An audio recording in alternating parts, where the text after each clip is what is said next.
Salut à tous les amis, j'espère que vous allez bien. Aujourd'hui, on se retrouve pour la nouvelle FAQ. Comment tu vas, Fred? Impeccable.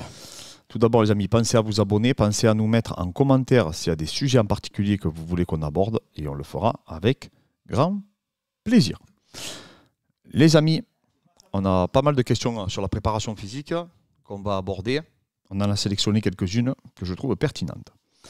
C'est Garvin qui nous dit « Bonjour Clément et Fred, vous témoignez souvent du mauvais transfert entre l'haltérophilie et le MMA. Comment peut-on l'expliquer que l'haltéro ne se transfère pas au MMA? Sur le papier, l'haltéro fait pourtant bien gagner en puissance et en force. Merci beaucoup pour votre travail et votre pédagogie. » Alors, on ne dit pas que tu ne gagnes pas. On dit juste qu'il faut faire la distinction en fait, entre la notion de gain et la notion de gain par rapport au risque que tu encours. Et souvent, c'est ça qu'on ne prend pas en considération. C'est-à-dire on va faire de l'haltérophilie pour gagner en puissance, mais on ne prend pas en considération les risques que ça peut occasionner. Et si tu fais de l'haltéro plus des sports de contact, par exemple comme le rugby ou la lutte ou le MMA, ça t'amène en général sur une surcharge. Surtout la technicité qu'il faut pour l'haltérophilie. C'est quand même du temps, de l'apprentissage qui est énorme. Est-ce que vous avez ce temps pour le faire et est-ce que vous ne pouvez pas mettre ce temps pour autre chose au final, pour avoir les mêmes gains ou voire même avoir de meilleurs gains? Souvent, il y avait un entraîneur d'haltérophilie qui disait l'haltérophilie ne tolère pas la médiocrité. Et je suis entièrement d'accord. Ouais, c'est un sport à part entière. C'est un sport à part entière et il faut bien sûr que tu peux retrouver. C'est-à-dire qu'à travers le MMA, je suis sûr que le MMA peut apporter à l'haltérophilie. Parce que vous pensez que le corps humain il fait une distinction entre soulever un corps et une barre. Mais le corps humain, il ne sait pas lui. Le corps humain il répond à une problématique, tout simplement. Et à partir du moment où il répond à une problématique, il crée des adaptations. Mais tu t'aperçois que quand tu vas faire... mais ça ne te viendrait pas à l'idée, je veux dire par rapport à un haltérophile, de faire du MMA pour progresser en haltérophilie. Alors pourquoi on devrait faire de l'haltérophilie pour progresser en MMA? Tu vois, c'est ça en fait la véritable question. C'est pourquoi tu devrais faire de l'haltérophilie pour progresser en MMA, alors que les patterns, déjà, n'ont strictement rien à voir, et qu'il n'y a aucun mouvement que tu peux retrouver en MMA où tu es comme ça. Déjà à partir de là. Et après, mais ça, on le préparera pour notre formation, on expliquera vraiment la distinction, en fait, entre les disciplines. Après, c'est comme tu peux avoir du grip en faisant de l'escalade, mais est-ce que ça vaut le coup de prendre le risque de se faire des blessures de fou, hein. En escalade, il y a énormément de blessures, des épaules qui sont déboîtées. Ouais, même les arrachements du cheflon, du biceps, etc. Pour améliorer son grip, est-ce que tu n'as pas des moyens plus sûrs et moins contraignants pour améliorer ton grip? L'haltéro, c'est pareil. Tu peux avoir des résultats aussi bons, voire meilleurs, sans prendre le risque et sans passer du temps à apprendre l'haltérophilie. Parce qu'il faut apprendre l'haltérophilie. C'est une discipline à part entière. Il faut la respecter. C'est des heures de drill. Hein. C'est du drill, bien sûr. Des complexes haltéro pour la maîtriser. Et donc, tout ce temps passé à l'haltérophilie, est-ce que tu ne peux pas l'exploiter à faire autre chose? Il y a des patterns qui s'en rapprochent plus et qui sont beaucoup plus intéressants. Maintenant, est-ce que tu ne peux pas en tirer de bénéfices? On ne dit pas ça. Tu peux en tirer des bénéfices. Nous, on en a tiré. Mais pour moi, le jeu n'en vaut pas la chandelle. Ça, je vous le garantis. Salut les coachs, Pierre qui nous dit. Pour la prochaine FAQ, si on ne l'entretient pas, est-ce que le cardio se perd rapidement? Combien de jours, semaines par exemple? Alors c'est très compliqué comme question parce que ça dépend déjà du type de cardio. Y a des personnes, par exemple, qu'on coach, qui ont pris de la force et du coup qui ont gagné en économie de course. Donc automatiquement, quand ils recourent derrière, ils n'ont pas le sentiment d'avoir perdu du cardio. Mais à proprement parler, peut-être qu'ils en ont perdu. Il faudrait faire des tests spécifiques avec un cardio-fréquence-mètre. Mais peut-être qu'effectivement, sur leur temps, ils ont pas, leur chrono n'a pas bougé. Ils ont une foulée plus grande. Voilà. Donc en fait, c'est assez compliqué. Alors après, il y a des données. Hein. Il y a pas mal de papiers qui se sont penchés dessus sur on va dire sur certaines compétences physiologiques. À quel moment tu commences à perdre de la force, à quel moment tu commences à perdre de l'endurance fondamentale, ainsi de suite, et de l'endurance de force. Alors c'est un peu, tu trouves tout et son contraire, hein, bien entendu. Mais je pense qu'à partir de 2 semaines, déjà, en tout cas, de ce que nous on a pu noter, de ce que j'ai lu, tu commences à avoir déjà des effets négatifs. Hein, pour le cardio? Pas seulement, pour tout. Pour tout, ouais. Voilà. Maintenant, attention. Tu as des gens qu'après 2 semaines, ils peuvent faire leur 1RM, tu vois. Ouais. Donc, l'afflux nerveux, donc il faut être très très vigilant. Toutes les qualités ne se valent pas.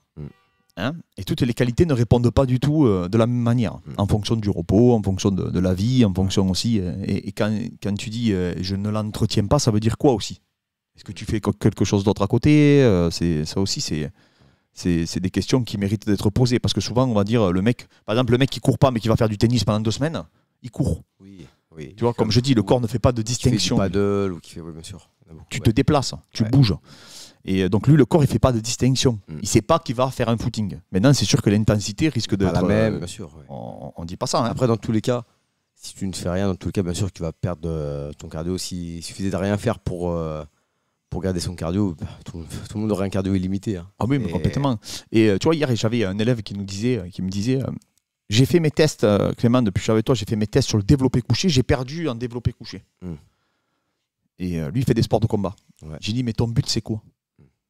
C'est d'être champion. Parce que le développé couché, le deadlift et le squat, c'est des épreuves. C'est ça que les gens ne comprennent pas. C'est des épreuves dans une discipline à la base. En force athlétique.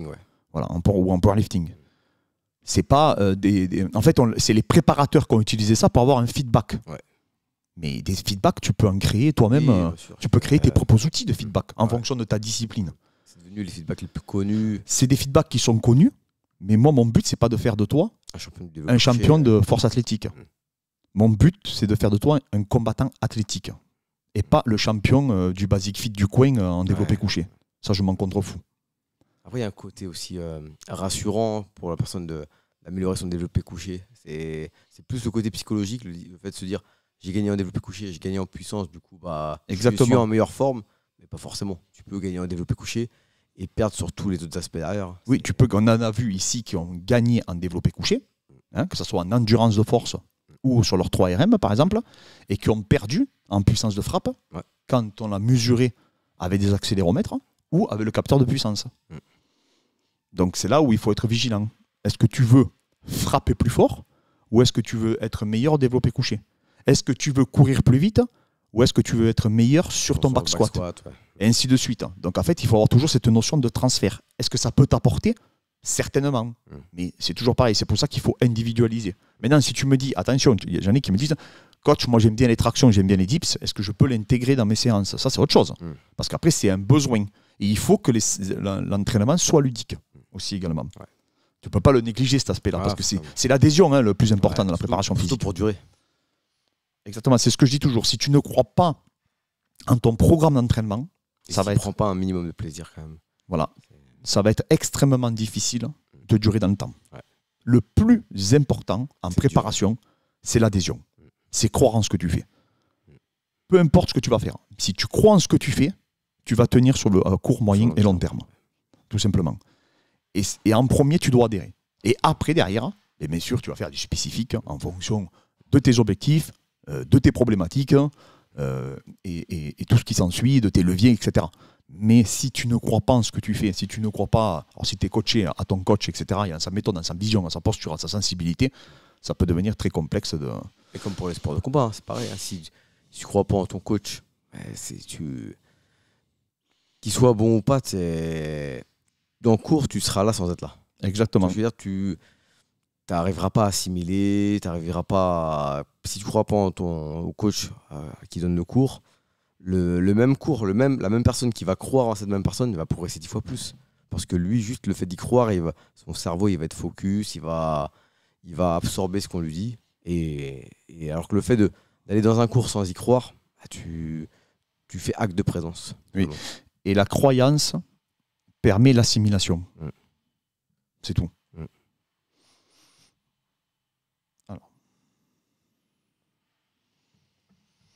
Alors c'est une bonne question, c'est Hugo qui dit: salut les gars, question pour la prochaine FAQ. Il vaut mieux s'entraîner beaucoup en tournant légèrement ou s'entraîner moins mais plus lourd? En sport de combat, c'est? Alors je sais pas s'il veut dire peut-être plus intensif. On va dire ça. Allez, on va dire c'est tourner de manière plus intensive, combat, parce que c'est peut-être ça qu'il a voulu dire. À mon avis, il s'est mal exprimé, mais je pense que c'est ça. Et c'est une bonne question. Hein. C'est une très très bonne question parce que les deux se valent. Ouais. Moi, je dirais la première, ce qu'il a dit au début, tourner beaucoup, mais légèrement, mais hors combat. D'accord. Et quand tu as une échéance, tu sais que tu as ta date, commencer à réduire le volume pour Monter en pour intensité. Ouais. Mais sinon, quand tu n'as pas vraiment d'échéance, parce que plus tu montes en intensité, plus tu as le risque de blessure. Oui, bien sûr. C'est déjà même en tournant légèrement, tu as un risque de blessure dans tous les cas. Alors si en plus tu rajoutes des risques, et le but c'est comme on dit c'est de durer. Donc si t'as pas d'échéance, le but c'est de faire du volume. Le but c'est de faire vraiment du volume, de la qualité de volume pour assimiler le plus, pour mettre le plus de cordes à son arc. Et après par contre dès que tu as une échéance, tu peux plus rajouter une corde. Tu fais ce que tu sais faire de mieux, de manière intense, enfin de manière la plus proche possible d'un combat. Si c'est un 2x5, si c'est un 3x5. Oui, tu vas reproduire ce que tu vas rencontrer pendant ton échéance. Voilà, exactement. Mais après, sinon, je suis contre la haute intensité. Sur l'année, tu veux Par dire. exemple, faire un 3x5, alors que tu sais que tu n'as pas d'échéance, moi je suis contre. Oui, il vaut mieux faire plus, Ouais. faire des thèmes, Oui, voilà, travailler un peu exactement, intelligemment, ouais, exactement. essayer Faire- de combler certains axes d'amélioration. Exactement, tu as des points faibles, bah, tu les travailles, tu en profites pour faire beaucoup de volume de source point là, et ainsi de suite. Mais moi, je vois pas pourquoi faire un vrai 3x5 haute intensité si tu n'as aucune date. À part pour te rassurer, à part pour. Mais même pas, franchement. Oui, c'est Voilà, des risques de blessures inutiles. Ouais, voilà. C'est Déjà, même clair. en faisant de la faible intensité, tu peux te blesser. En MMA, on a vu des blessures, mais des trucs bêtes. Surtout en cours groupé où tu as le mec qui te tombe dessus. Parce que le mec, il a pas vu, il est tombé dessus. Ouais, parce que tout le monde va à fond comme des dingues, etc. Exactement, Alors que c'est vrai que si tu vas de manière modérée, bah, automatiquement, Ouais. déjà, tu es plus conscient de ce qui se passe à côté de toi. Exactement. Les impacts de frappe, elles sont moins lourdes. Donc, du coup, le fait de réduire les blessures sur le long terme, c'est le plus important. Pour moi, c'est le nerf de la guerre Ah aujourd'hui. ben, complètement, c'est duré. Hein. C'est duré, exactement. Vaut mieux être tout le temps à 80% Mm. qu'être 2 fois à 100%. Quoi. Exactement. Et Et ça, comme c'est il clair et disait, net.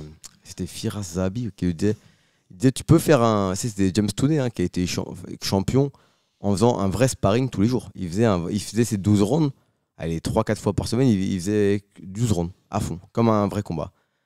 Et il a été champion, donc cette méthode, elle marche aussi. Il dit, sauf qu'aujourd'hui, pour parler, il a besoin d'être sous-titré parce qu'on ne comprend pas ce qu'il dit. Et attends, tu parles d'un boxeur qui avait une organisation défensive comme on a rarement vu aussi. Ouais. C'est-à-dire En que c'est plus, un mec ouais. qui prenait très peu de coups. En Mm. plus, par-dessus le marché. Mm. Défensivement, Toney, c'était incroyable. Incroyable. Et il a mal fini, entre guillemets, c'est ce qu'il nous disait Firas, que aujourd'hui, il n'arrive plus à À s'exprimer. Hein. s'exprimer. Donc, tu peux être champion, mais à quel prix en Oui, faisant non, bien sûr. ça. Donc, autant essayer de minimiser les risques et les dégâts pour la santé. Riton qui nous dit: je suis pratiquant de jiu-jitsu brésilien et je voudrais commencer une préparation physique en vue d'une compétition. Comment faire pour choisir un bon préparateur physique ou coach sportif pour la mise en place de cette préparation physique? S'il pratique, c'est bien, parce qu'il va comprendre la logique interne de sa discipline. C'est pas forcément nécessaire non plus. Hein. Mais je sais que je trouve que c'est beaucoup plus facile quand Ouais. on prépare des individus, nous, dans nos sports, Mm. les sports dans lesquels on a évolué, que de pratiquer des sports qui sont un peu plus loin des nôtres, tu vois. Ouais. Alors oui, Ouais. bien sûr, au contraire, ça nourrit ta réflexion. Moi, j'aime beaucoup entraîner les coureurs en ce moment, parce que je cours pas, donc ça me permet de me documenter, Ouais, t'intéresser à la discipline. c'est ça. Mais c'est vrai que T'as plus de facilité dans son domaine. tu as plus de facilité à comprendre les problématiques d'une discipline pour Tu la pouvoir pratiques. établir une programmation Mm. quand tu l'as pratiquée, non seulement en loisir et en compétition. Ouais. C'est pour ça que je dis non seulement un entraîneur il doit s'entraîner, mais si en plus ton entraîneur Il a pratique fait- la discipline. non, il a fait de la Ah, compétition, c'est encore mieux là. là c'est encore mieux, parce que non seulement il connaît les contraintes Mm. de la réglementation, les contraintes de l'adrénaline, de l'enjeu, Ouais. et surtout le contexte. À quelle heure tu vas passer, comment ça Ouais. se passe. En général, toi, on te dit tu vas passer à 10h, mais en fait finalement tu passes plus tard. Mm. Comment se passent les pesées, comment se passe, etc. Donc il maîtrise un ensemble de données. Qui vont va te- au-delà juste du sport en lui-même. Ouais. C'est ça. Et là, il peut répondre. Voilà. Donc, essaye de trouver un préparateur physique comment ça s'appelle, Pratique. qui a pratiqué. N'hésite pas à nous contacter. On en prépare énormément des grappleurs, des judokas, des combattants de MMA. Et aujourd'hui, maintenant, avec les réseaux sociaux, le préparateur n'a plus besoin d'être là en physique. Selon moi, Ouais. ça n'a plus rien à voir. On a autant de bons résultats avec les gens qui viennent sur place qu'avec les gens qui sont à distance. Mm. Donc, au final, aujourd'hui, tu peux échanger directement avec les individus. Avant, Ouais. c'était des PDF, c'était des mails. Là, maintenant, tu envoies un message au mec, Ah, le mec il te maintenant, la répond. technologie, C'est plus facile. Et surtout, il faut que tu crois à l'entraîneur et au préparateur. Ça, c'est vraiment, comme je dis, la base, c'est le plus la important. base. Zepekini qui dit: Merci pour le taf, les balaises. Merci à toi. FAQ. Comment gérer les blessures quand on a fait de la musculation et du MMA? Je me blesse en muscu et ça m'empêche de faire du MMA et parfois c'est l'inverse. Alors déjà, si tu te blesses en muscu, c'est qu'il y a un gros problème. Alors, peut-être pas dans ta programmation actuelle, mais peut-être dans ta programmation que tu as effectuée par le passé. Parce que souvent, les blessures, quand tu te blesses, c'est juste le résultat, à moins accident, hein, parce que c'est la différence réellement, on va dire, de la blessure d'usure et de l'accident. L'accident, c'est une haltère qui glisse, bon, ça tombe sur la tête, là, ça t'ouvre, bon, là, c'est un accident, mais ça arrive hein, dans les zones de muscu. Ou alors, après, à force, par rapport à tout ce que tu as fait avant, et tu faisais tout et n'importe quoi. D'ailleurs, c'est pour ça que je suis étonné de ne pas être pété, hein, parce que j'ai fait pas mal d'erreurs. Par rapport à ce que tu avais fait avant, et bien, du coup, des fois, tu peux avoir une très bonne programmation aujourd'hui et avoir fait les séquelles du passé. Exactement. Exactement. Et c'est ça, il faut déjà arriver à identifier ce qu'on fait. Et quand tu es pratiquant, identifier ce que tu fais et arriver après derrière à le réorienter pour pas subir des problèmes ou des petites traumatologies, des pathologies qui pourraient après s'aggraver et par la suite te nuire dans ta pratique, que ce soit bien dans le spécifique, en l'occurrence le MMA, ou dans ta vie de tous les jours. Parce que le pire, c'est dans ta vie de tous les jours. Hein, ça t'empêche de dormir, de marcher, tu vois, ça t'handicape carrément au quotidien. Là, c'est terrible. Parce que le sport, tu le fais pour être en bonne santé. Tu le fais pas pour te détruire. Hein. À la base, voilà. Tu vois, Gundy dit toujours, je fais du bodybuilding, donc c'est de la construction. Je fais pas de la destruction. Et voilà. Donc après, en MMA, c'est autre chose. En MMA, c'est pas que toi. Il y a aussi de l'adversité, il y a aussi le fait que tu prennes des coups. Donc des fois. Et en plus, le MMA, tu le fais pas. À la base, tu le fais pas pour la santé. C'est vrai. C'est pas. Si tu arrives à améliorer ta condition physique, mais c'est pas le but du MMA. Le but du MMA, c'est d'être un meilleur combattant. Donc de meilleur techniquement, de battre un adversaire. Mais le but, c'est pas de réduire les blessures. Bien sûr. C'est comme tu fais pas du rugby pour ta santé. Oui. C'est un sport où tu fais pour performer. Pour performer hein. Après, attention, si tu es un pratiquant loisir, que tu veux t'émanciper, te défouler, ça c'est autre chose. Là, il y a un facteur psychologique qui rentre en compte. Bien sûr, après, tu fais du sport, tu te bouges, tu t'actives, donc automatiquement, les calories. Voilà. Ça a des bénéfices sur la santé. Mais ce qu'on veut dire par là, c'est pas la logique de la discipline. La logique de la discipline, c'est quand même de mettre hors d'état de nuire ton adversaire. Il faut se rendre compte. Tu fais pas ce sport-là à la base pour la santé. C'est pas le but premier, c'est d'être un meilleur combattant. Voilà. Donc il faut que tu arrives déjà à identifier ce que tu fais et à partir de là, tu essayes d'y remédier. C'est pour ça que moi, je ne fais pas mes programmes, par exemple. C'est Fred qui les fait. Parce que j'ai aucune objectivité. Ah ouais, non, mais... Moi, pour moi, tout ce que je fais, c'est bien. Ouais, pareil, moi, si je m'écoutais, je ferais que du tirage. Et moi, je mangerais que des hamburgers. Salut les gars, petite et rapide question. Comment faire pour commencer le MMA à 24 ans en sachant que j'ai juste fait du basket pendant 10 ans et seulement 2 ans de boxe thaï? Il y a longtemps. Des conseils pour rattraper le retard technique? C'est le volume. Hein. Ouais, là, il n'y a pas de secret. Là, c'est bouffer des heures de vidéos, de techniques, d'entraînement. Là, c'est limite, j'ai envie de dire, être un moine pendant 4-5 ans. Si tu veux rattraper vraiment le retard, complètement. Là, c'est pendant 4-5 ans, tu t'enfermes et tu t'entraînes le plus que tu peux, le plus intelligemment que tu peux, en regardant le plus de vidéos que tu peux, en prenant le plus de notes que tu peux, le maximum de feedback technique que tu peux. Et si tu es doué, tant mieux. Et si tu n'es pas doué, ça va être compliqué après. Voilà, c'est vrai que en fait, si tu attaques avec du retard, malheureusement, il n'y a que le volume. Alors, la qualité du volume, hein, comme il dit, tu ne fais pas pour faire. Volume pour du volume. Voilà, la qualité du volume, mais malheureusement, il n'y a que le volume qui peut rattraper ça. Et après, avoir un bon feedback, comprendre ce que tu fais. Comprendre ce que tu fais, le noter et le rediriger si, mettons, il y a des orientations que tu vois que ton niveau technique, pédagogique, etc., n'évolue pas, quoi. Hein. Et tactique aussi. Parce que tu auras beau faire de la meilleure, les cours les plus efficaces au monde. Si tu le fais que 2 fois par semaine, il y a tellement de choses à apprendre. Et que tu ne peux pas rattraper un retard avec 2 fois par semaine. Il faut envoyer. Il faut bosser. Hein. Faut bosser, il faut se documenter. Et il n'y a que ça qui peut rattraper, malheureusement, le temps. Alors.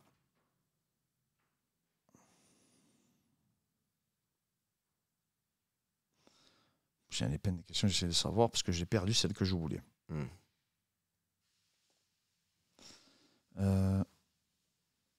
Alors, salut les gars. Est-il possible de concilier prise de masse et grappling en même temps? Alors complètement, hein, parce que la prise de masse, déjà, il faut savoir que c'est en corrélation avec ce que tu vas consommer en termes de calories. déjà, pour commencer. C'est-à-dire que si tu manges, je te dis une bêtise, tu dépenses 3000 calories par jour et que tu en manges 1000, automatiquement, ça va être compliqué. Par contre, si tu dépenses 3000 calories par jour parce que tu t'entraînes tous les jours en grappling, par exemple, mais que tu en manges 4000, tu vas grossir.